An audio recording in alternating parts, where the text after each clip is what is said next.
So how to get all the sales of TV from this list, right? So one way is to take this one by one. If it's TV, you get one, and if it's TV, you get another one.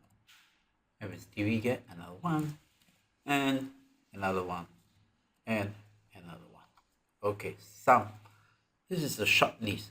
If it's a huge list, this plus one plus plus is going to use a lot of time.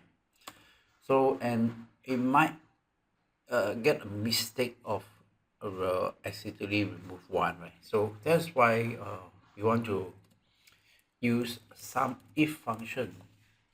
The sum if function take three criteria. The first is the criteria range. The criteria range is the range that we want to look into to check whether the criteria is same. So we were looking for TV, then comma, then there's a sales right there. So we're getting a same value, but the thing is that it's just much easier, right? Sum if.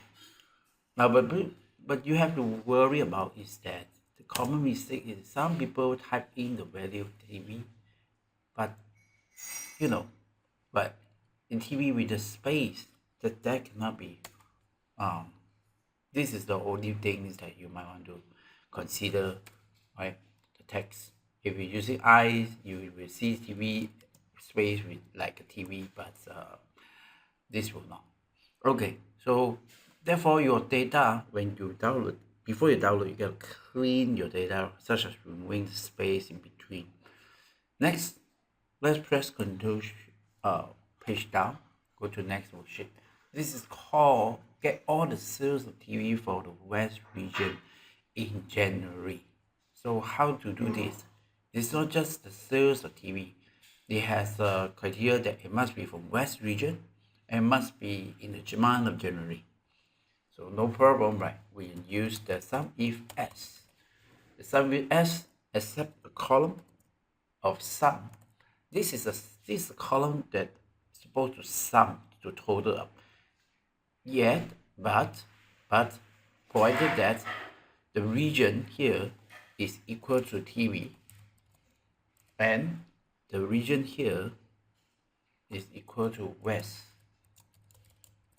And then also the month is equal to January. Right. So all criteria must be there. Let's see. One pair SUMIFS was yes, comma. The column B yes. A2 yes. Sum if S. It seems like everything is correct. I'll see where is the problem. If enter too few arguments, that's the sum if S. Criteria, oh, it's not equal. It's comma, right? And enter. So that is the value of our adding the sum if S. Okay, and this is sum if. How will you learn this?